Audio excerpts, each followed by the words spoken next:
Nosso estudo de hoje é a lição 64 do livro Palavras da Vida Eterna, que tem como título Êxito.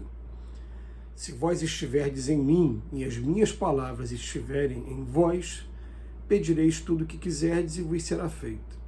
Jesus no Evangelho de João, capítulo 15, versículo 7. Muitos companheiros pedem recurso, oportunidade, tempo e força na preocupação desmedida em torno do êxito.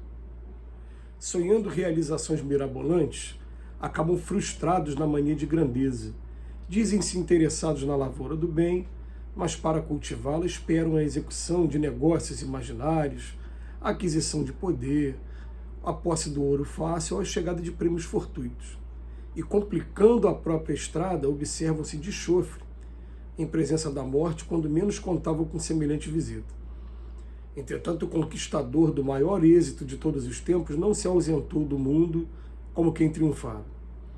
Não recebeu heranças amoedadas, não governou princípios políticos, não escreveu livros, não se enfileirou entre os maiorais de sua época. Aprisionado como um vulgar malfeitor, foi sentenciado à morte e passou como sendo vítima de pavoroso fracasso. Contudo, as sementes de amor puro que colocou na alma do povo transformaram o mundo.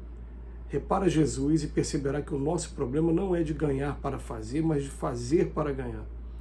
A colheita não precede a sementeira, tanto quanto o teto não se antepõe à base.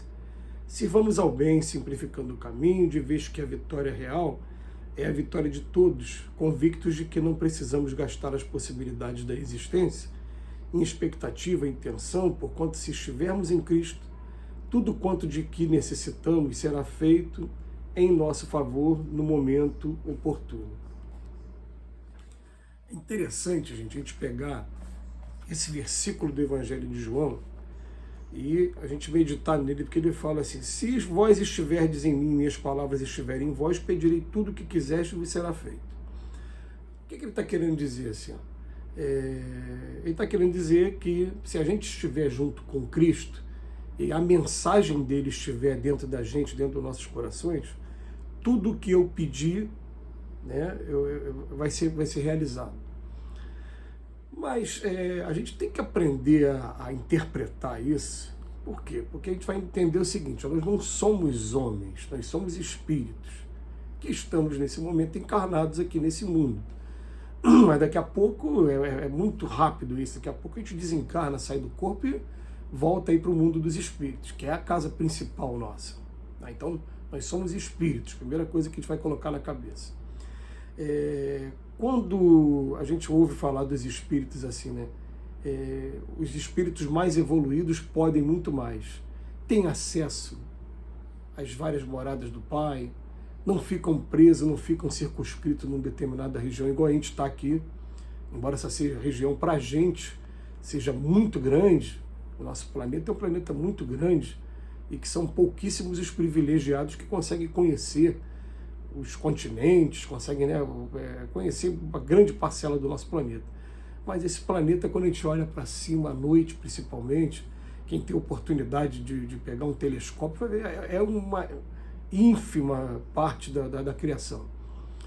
E os espíritos estão dizendo o seguinte: se a gente estiver com Jesus, as palavras de Jesus aqui, estiver com o Evangelho dentro dos nossos corações, a gente tem acesso livre a essas moradas que tem por aí.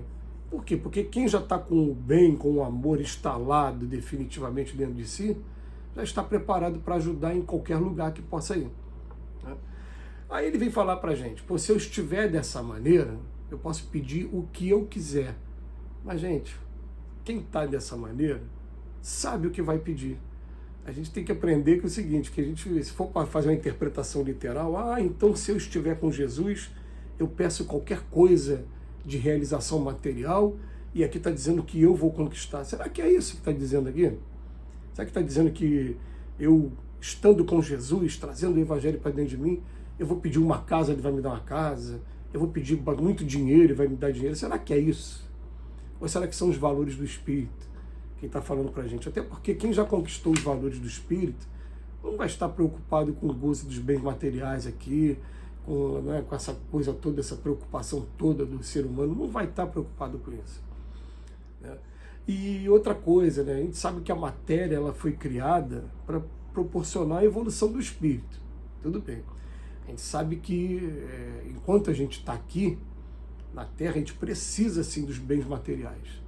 Mas não para que fazer com que esses bens materiais nos escravizem a vida material, nos escravizem através dos vícios na gula, dos vícios na sensualidade, do apego aos nossos bens materiais de maneira muito egoísta, de maneira que faça até a gente prejudicar os outros para poder estar preservando o nosso patrimônio. Definitivamente não é para isso. Então ele bota aqui para a gente, muitos companheiros perdem recurso, oportunidade, tempo e força na preocupação fora de controle em torno do êxito.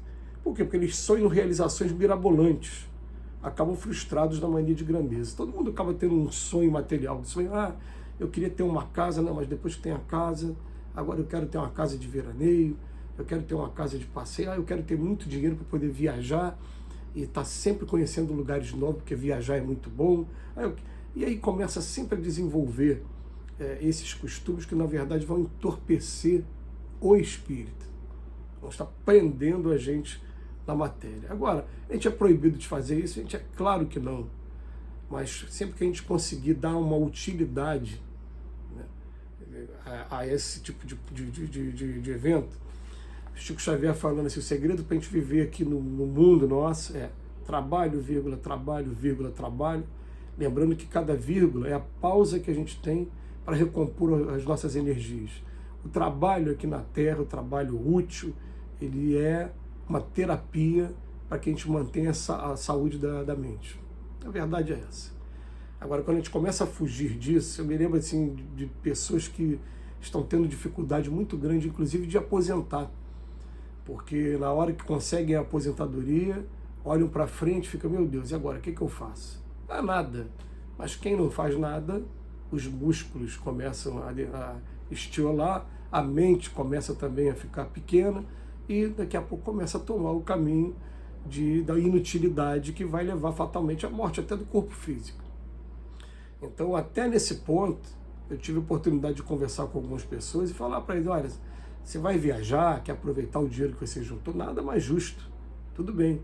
Mas vai viajar para um lugar que vai acrescentar alguma coisa para você. A pessoa é professor de história, vai viajar para locais históricos, para enriquecer sua cultura. A pessoa é religiosa, mas vale a pena sim, por que não? Vai lá visitar Jerusalém, vai lá ver como é que estão as terras no dia de hoje, pesquisar o porquê desse conflito interminável lá em Israel entre as 3 maiores religiões do mundo, os muçulmanos, os cristãos e os judeus.